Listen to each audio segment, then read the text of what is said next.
હે દોસ્તો, કેડી એજ્યુકેશન સેન્ટરમાં તમારું સ્વાગત છે। આજે આપણે કોમ્પ્યુટર નેટવર્ક સમજવાનું છે। કોમ્પ્યુટર નેટવર્ક એટલે શું, ચાલો સમજીએ। અહીં બે કોમ્પ્યુટર આપેલા છે।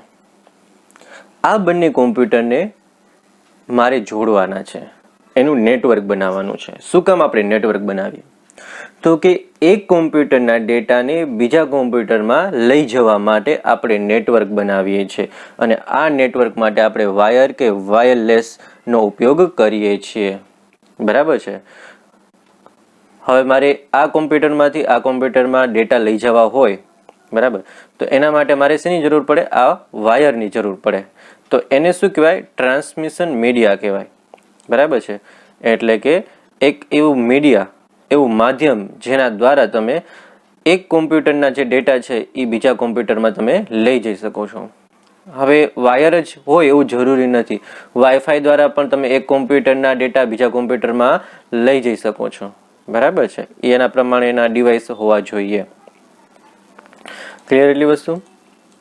હવે જે કોમ્પ્યુટર ડેટા મોકલે છે એને આપણે સેન્ડર કહીશું અને જે કોમ્પ્યુટર ડેટા રિસીવ કરે છે એટલે કે મેળવે છે એને આપણે રિસીવર કોમ્પ્યુટર કહીશું। ક્લિયર એટલી વસ્તુ? તો અહીંયા આપણે બે કોમ્પ્યુટરનું નેટવર્ક બનાવ્યું એમ કહેવાય।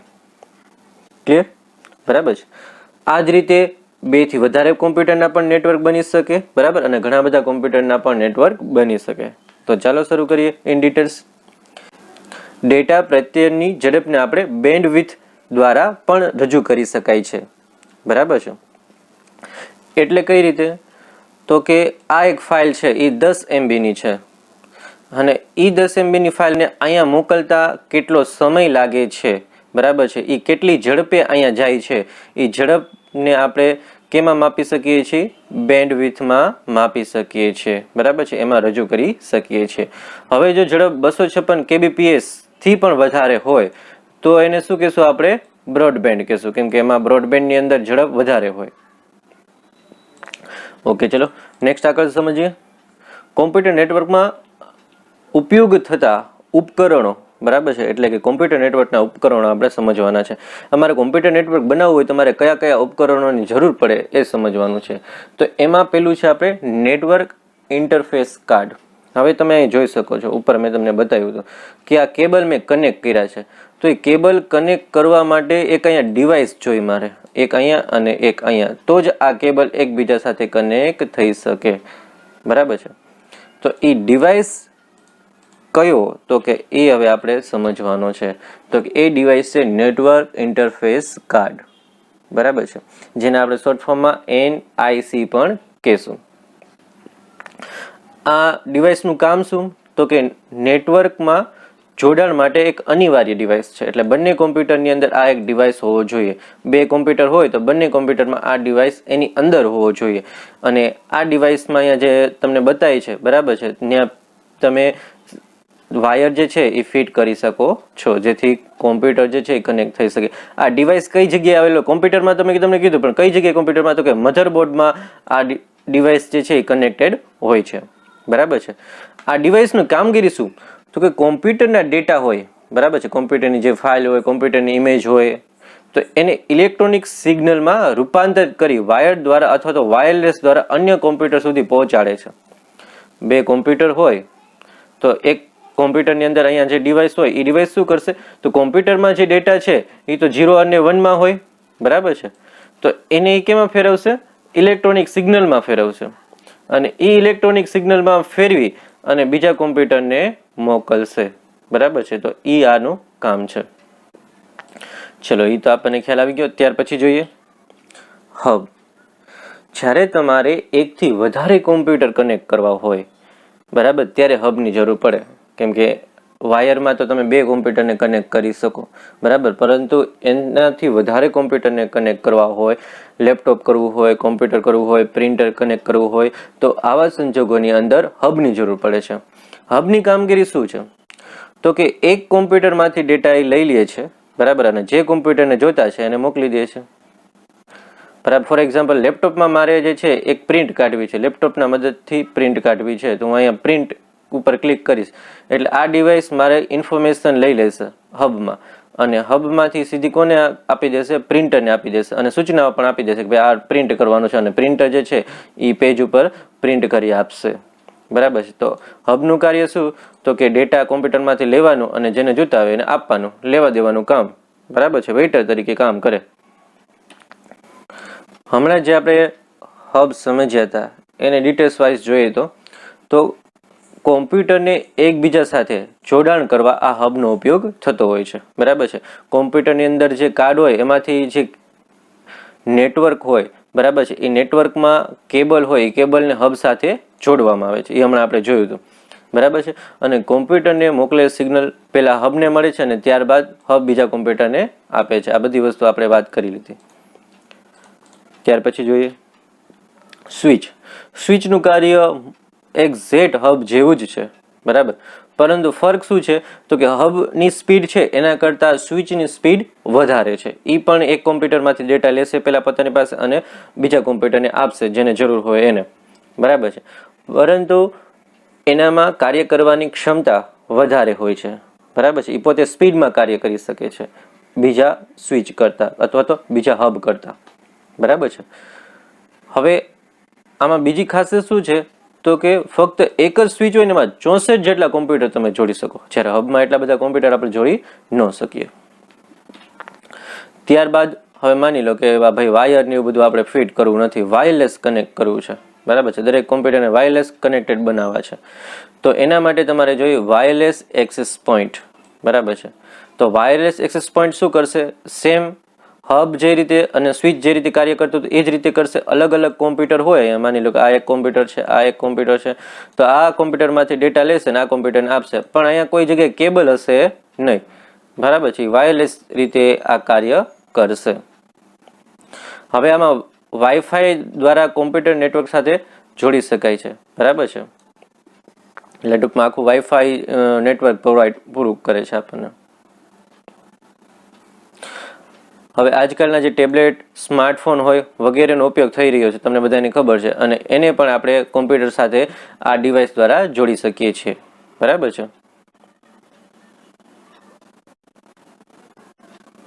ચલો, આટલી વસ્તુ આપણે આમાં સમજવાની છે, બીજી કોઈ ખાસ સમજવાની નથી. ત્યાર પછી જોવાનું છે રાઉટર. હવે રાઉટર જે છે એ ખાસ કરીને ઇન્ટરનેટનો વાયર હોય. બરાબર. For example ISP, internet service provider, એની પાસેથી આપણે એક ઇન્ટરનેટનો વાયર મંગાવ્યો. બરાબર. હવે આ એક વાયર હોય તો એક જ કોમ્પ્યુટરને જોડી શકાય. બરાબર ને. ઇન્ટરનેટનો એક વાયર હોય તો એક કોમ્પ્યુટરને જોડી શકાય. પરંતુ મારે એવું કરવું છે કે આ જે ઇન્ટરનેટનો વાયર છે એના દ્વારા મારે ઘણા બધા કોમ્પ્યુટરને જોડવા છે. તો એના માટે મારે શેની જરૂર પડે? રાઉટરની જરૂર પડે. બરાબર છે. ઇન્ટરનેટની વાત થાય છે ત્યારે ઇન્ટરનેટનો એક જ શેડો લ્યો તો બરાબર છે, તો તમારે એક કોમ્પ્યુટર જોડાય તો બીજા કોમ્પ્યુટર માટે બીજો શેડો લેવો પડે. બરાબર. ત્રીજા કોમ્પ્યુટર માટે ત્રીજો શેડો લેવો પડે. તો આમ તો ખર્ચ વધી જાય આપણને. તો એના કરતાં શું કરે? એક રાઉટર લઈ લેવાય. તો એ રાઉટરનો છેડો જે છે એ ઇન્ટરનેટનો છેડો છે એ રાઉટર સુધી પહોંચાડી દેવાનો. ત્યારબાદ રાઉટર સાથે તમે બીજા બધા ડિવાઇસ કનેક્ટ કરી શકો. અને જેટલા પણ ડિવાઇસ રાઉટર સાથે કનેક્ટેડ હશે, બરાબર, પછી વાઈફાઈથી હોય કે કેબલથી હોય, બરાબર છે, એ બધાને ઇન્ટરનેટ પૂરું પાડશે. હવે રાઉટર શું કરશે કે કોઈ પણ કોમ્પ્યુટરમાંથી રિક્વેસ્ટ ગઈ કે ભાઈ મારે કેડી એજ્યુકેશન સેન્ટરનો વિડીયો જોવો છે, એવી રિક્વેસ્ટ ગઈ. બરાબર. તો આ રિક્વેસ્ટ રાઉટર પોતાની પાસે લેશે અને કેબલ દ્વારા ઇન્ટરનેટ સર્વર પાસે જશે. ઇન્ટરનેટ સર્વર ઉપરથી મેઇન જે યુટ્યુબનું સર્વર હશે ત્યાં જશે. બરાબર છે. ત્યાંથી વિડીયો આવશે, ઇન્ટરનેટ સર્વિસ પ્રોવાઈડરના સર્વર ઉપર આવશે, ત્યાંથી આપણા રાઉટર ઉપર આવશે. ને રાઉટરને ખબર હતી, બરાબર છે, આ કોને જોતું છે, તો એ જ વ્યક્તિને આપશે જેણે એની પાસેથી મંગાવ્યું હતું. એવું નહીં થાય કે આ રાઉટર જે છે બીજાને આપી દેશે. તો રાઉટરનું કામ એ જ છે કે જેણે મંગાવ્યું છે એની આપો. બરાબર છે. અને વાઈફાઈ દ્વારા તમે લેપટોપ, ટેબ્લેટ, મોબાઈલ એ પણ કનેક્ટ કરી શકો છો. ત્યાર પછી જોઈએ આપણે હવે રાઉટર જે છે એ તો કે અલગ અલગ જે નેટવર્ક હોય, બરાબર છે, આ આપણે હમણાં સમજવાનું છે. લોકલ એરિયા નેટવર્ક છે, બરાબર છે, વાઇડ એરિયા નેટવર્ક છે. તો એ અલગ અલગ ટૂંકમાં નેટવર્ક હોય, બરાબર છે, એક નેટવર્ક ને બે નેટવર્ક, એ લોકોને જોડવા માટે પણ આ રાઉટરનો ઉપયોગ થાય છે. ફોર એક્ઝામ્પલ, આ એક નેટવર્ક છે, આ એક નેટવર્ક છે, આ બંનેને જોડવા માટે, કેમ કે આ નેટવર્કમાં 3-4 PC કનેક્ટેડ હશે, બરાબર છે, અને બીજું એક નેટવર્ક છે એમાં પણ PC અલગ અલગ કનેક્ટેડ હશે, તો એ બંને નેટવર્કને જોડવા માટે આપણે રાઉટરનો ઉપયોગ કરીએ છીએ.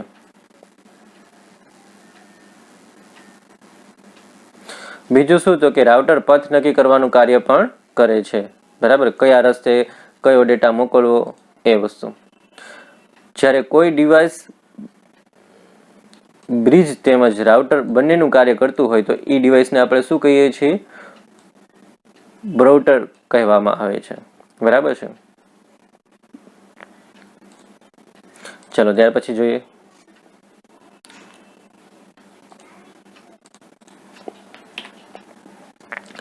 મોડેમ સમજવાનું છે.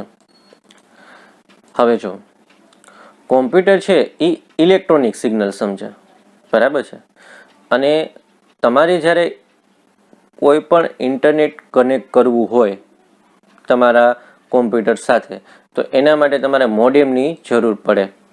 ફોર એક્ઝામ્પલ, આ એક ઇન્ટરનેટ છે, બરાબર છે, એક સર્વર ઉપરથી આપણે એક શેડો લીધો, આ મોડેમને આપ્યો, મોડેમથી અહીંયા કનેક્ટ થઈ ગયો. હવે કોમ્પ્યુટર જે છે ઇલેક્ટ્રોનિક સિગ્નલ સમજે છે, તો આ ઇલેક્ટ્રોનિક સિગ્નલ જે છે એ તમારે મોકલવા માટે એક કેબલની જરૂર પડે. તો કેબલ જે છે એ ઇલેક્ટ્રોનિક સિગ્નલ ન સમજે, એ એનાલોગ સિગ્નલ સમજે. એનાલોગ સિગ્નલ આ રીતના હોય, બરાબર છે. તો આ મોડેમનું કામ શું, તો કે જે ઇલેક્ટ્રોનિક સિગ્નલ હોય એને એનાલોગ સિગ્નલમાં ફેરવે, બરાબર છે. અને સર્વર પાસે પણ આ જ પ્રકારનું મોડેમ હોય, તો એ જે એનાલોગ સિગ્નલ આવ્યા હોય એને ઇલેક્ટ્રોનિક સિગ્નલમાં ફેરવી અને સર્વરને સમજાવે કે ભાઈ ઓલાને કંઈક વિડીયો જોવો છે, તો સર્વર પાછો વિડીયો મોકલે, તો મોડેમ શું કરશે, પાછું એ વિડીયો જે છે એને એનાલોગ સિગ્નલમાં ફેરવશે, એટલે અહીંયા આવશે એટલે આ મોડેમ જે છે એને ઇલેક્ટ્રોનિક સિગ્નલમાં ફેરવશે, બરાબર છે. તો આ રીતે આ મોડેમનું કાર્ય હોય છે. મોડેમનું ફૂલ ફોર્મ શું થશે? મોડ્યુલેટર, ડીમોડ્યુલેટર, બરાબર. મોડ્યુલેટર એટલે કે ઇલેક્ટ્રોનિક સિગ્નલ છે એને એનાલોગમાં ફેરવે, અને ડીમોડ્યુલેટર એટલે શું થશે? જે એનાલોગ સિગ્નલ હોય એને ઇલેક્ટ્રોનિક સિગ્નલમાં ફેરવે. ચલો ત્યાર પછી જોઈએ આપણે ઘરના કોમ્પ્યુટરને જ્યારે ઇન્ટરનેટ સાથે જોડાણ કરવામાં આવે ત્યારે આપણે મોડેમનો ઉપયોગ કરીએ છીએ, બરાબર છે. ટૂંકમાં કોમ્પ્યુટર ઇન્ટરનેટ સાથે કનેક્ટ કરવા આનો પણ જરૂર પડે છે. બીજી વસ્તુ કઈ, તો કે આ જે મોડેમ હોય એ મોડેમમાં કયો લાઈન આપેલી હોય છે? ટેલિફોન લાઈન આપેલી હોય છે. આ ટેલિફોન લાઈન એટલે શું? જે આપણે ઇન્ટરનેટનો શેડો લઈએ છીએ ને એ ટેલિફોન લાઈનમાં જ આવતો હોય છે, બરાબર છે, એ જ રીતનું હોય છે. આ મોડેમનું મુખ્ય કાર્ય એનાલોગ સિગ્નલનું ડિજિટલ અને ડિજિટલ સિગ્નલનું એનાલોગમાં પરિવર્તિત કરવાનું હોય છે. ત્યાર પછી બ્રિજ જોઈએ. બે પ્રકારના નેટવર્ક હોય, બરાબર છે. એક પ્રકારનું નેટવર્ક છે, આ બીજા પ્રકારનું નેટવર્ક છે. LAN એટલે લોકલ એરિયા નેટવર્ક. એ બંનેને જોડવા માટે આપણે બ્રિજનો ઉપયોગ કરીએ છીએ. બે નેટવર્કને જોડવા માટે બ્રિજ જરૂર પડે છે, બરાબર. ત્યાર પછી ગેટવે. ગેટવેનું કામ પણ બ્રિજ જેવું જ છે, બરાબર છે. સાથે સાથે તમે મોબાઈલ અથવા તો ટેલિફોન હોય એને પણ તમે કનેક્ટ કરી શકો છો. ચલો હવે આપણે એમ્પ્લીફાયર અને રિપીટર સમજવાનું છે, તો ચાલો સમજીએ. હવે અહીંયા એક આપણે કોમ્પ્યુટર લઈ લઈએ અને એક અહીંયા કોમ્પ્યુટર લઈ લઈએ, બરાબર છે. હવે આ બંને કોમ્પ્યુટર વચ્ચે 200 મીટરની દૂરી છે. કેટલા મીટરની દૂરી છે? આપણે 200 મીટર લખી નાખીએ. 200 મીટરની દૂરી છે. અને આ એક કેબલ છે જેના વડે આપણે, બરાબર છે, આ એક કેબલ છે જેના વડે આપણે આ બંને કોમ્પ્યુટરને કનેક્ટ કર્યા છે, એક નેટવર્ક બનાવ્યું છે. હવે આ કેબલમાં પ્રોબ્લેમ શું થાય? તમે અહીંથી ડેટા સેન્ડ કરો છો, ધીમે ધીમે ધીમે જાય છે, બરાબર છે. હવે જ્યારે 100 મીટર થઈ જાય ત્યારે આ ડેટા જે છે એ પોતાની કાર્યક્ષમતા ગુમાવી બેસે છે. એટલે કે આ વાયર જે છે એ પોતાની પાસે જે ડેટા હોય એ ડેટા સરળતાથી બીજા કોમ્પ્યુટર સુધી પહોંચાડી શકતા નથી, વચ્ચે ખામી આવી છે. તો આ ખામીને દૂર કરવા માટે, બરાબર છે, આની અંદર એક કોમ્પ્યુટરમાંથી જે સિગ્નલ મળ્યા હોય બીજા કોમ્પ્યુટરને મોકલવા માટે વચ્ચે આપણે કેની જરૂર પડે? રિપીટરની જરૂર પડે અથવા તો એમ્પ્લીફાયરની જરૂર પડે. તો એમ્પ્લીફાયર શું કરશે? તો આ જેટલા ડેટા આવ્યા હોય ને બધા ચા પાણી નાસ્તો કરાવે, આરામ કરાવે, એકવાર આરામ કરી લે એટલે પાછા મોકલી દે, બરાબર છે. અને પાછા એ 100 મીટર સુધી વ્યવસ્થિત રીતે એ મોજ કરતા કરતા બીજા કોમ્પ્યુટર પાસે પહોંચી જાય. હવે જો એક સાથે આરામ કર્યા વગર જાય, બરાબર, તો ડેટા થાકી જાય અને હરખું કામ ન કરે અને બીજા કોમ્પ્યુટર હરખા ડેટા ન મળે. તો એમ્પ્લીફાયરનું કામ શું? તો કે એને આરામ કરાવવાનું, બરાબર છે. એટલે એક ડેટા લેવાના અને પાછા એને પુશ કરવાનું, એને પાછા શક્તિમાન બનાવવાના અને ફરીવાર એ ડેટા જે છે એને જે મેઇન કોમ્પ્યુટર સુધી જે પહોંચાડવાનું હોય એ પહોંચાડવાનું કામગીરી કરે છે, બરાબર છે. ચલો, ત્યાર પછી આપણે જોઈએ, હવે એક કોમ્પ્યુટરને બીજા કોમ્પ્યુટર સાથે જોડવું હોય તો એના માટે આપણે માધ્યમ એટલે કે મીડિયમની જરૂર પડે.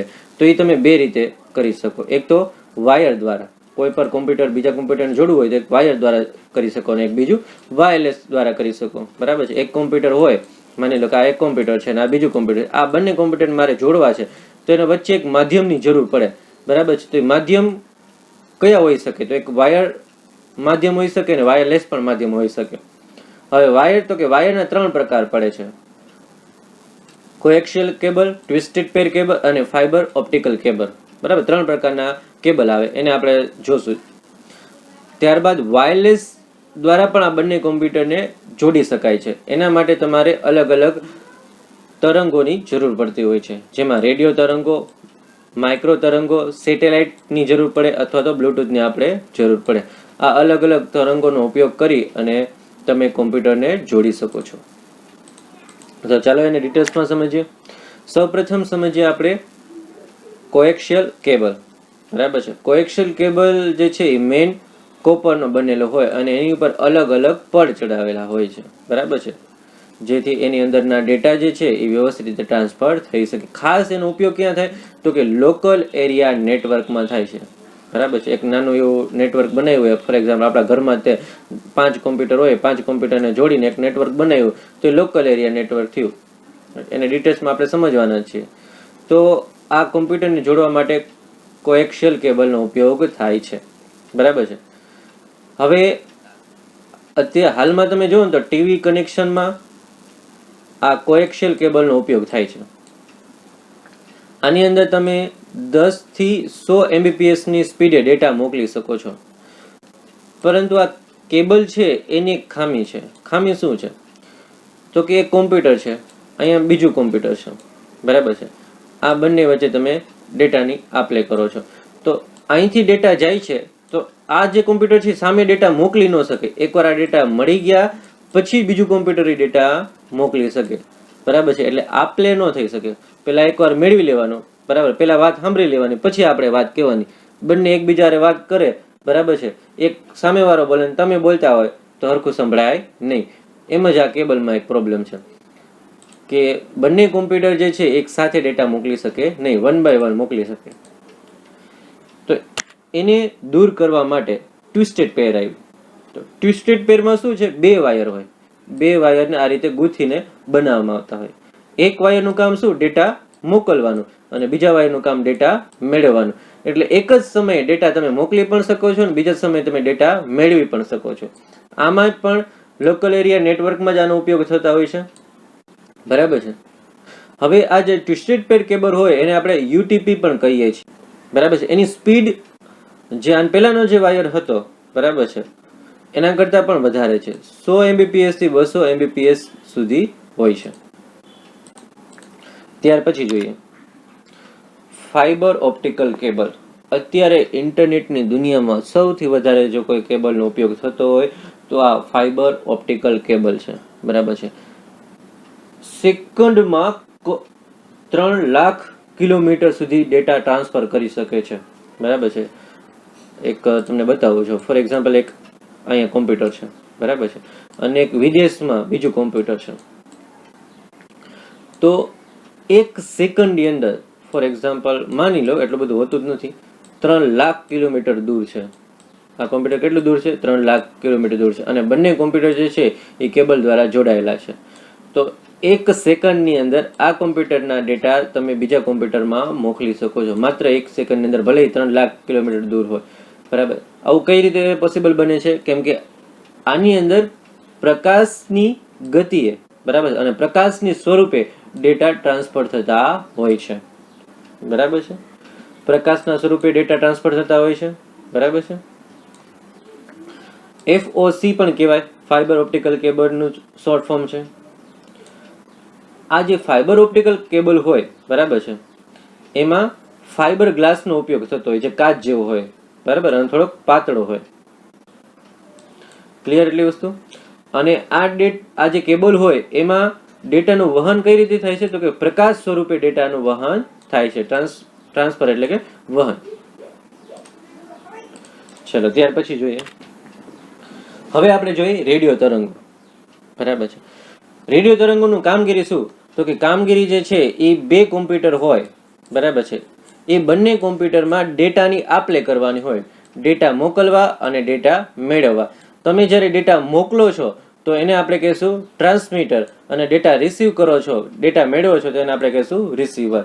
એટલે મોકલવા માટે ટ્રાન્સમીટરનો ઉપયોગ થાય અને રિસીવર કરવા માટે રિસીવરનો ઉપયોગ થાય છે, બરાબર છે. જૂના કોમ્પ્યુટર હોય તો એમાં હાર્ડવેર હોતું નથી આવું બધું કરવા માટે. નવા બધા કોમ્પ્યુટર હોય, લેપટોપ હોય, ટેબ્લેટ હોય, તો એમાં આવું ઇનબિલ્ટ વાઈફાઈ નેટવર્ક હોય, બરાબર છે. આ તરંગો મેળવી અને મોકલવા માટેનું જે ડિવાઇસ જરૂર પડે એ ડિવાઇસ હોય, પરંતુ જૂના કોમ્પ્યુટરમાં ન હોય તો એમાં અલગથી લગાવવું પડે. લેપટોપ હોય છે, મોબાઈલ છે, એની અંદર આ બધી વસ્તુ અવેલેબલ હોય જ છે, બરાબર છે. એ રીતના ડિવાઇસ હોય છે જેથી જે રેડિયો તરંગો હોય એને મેળવી શકે અને એને મોકલી પણ શકે.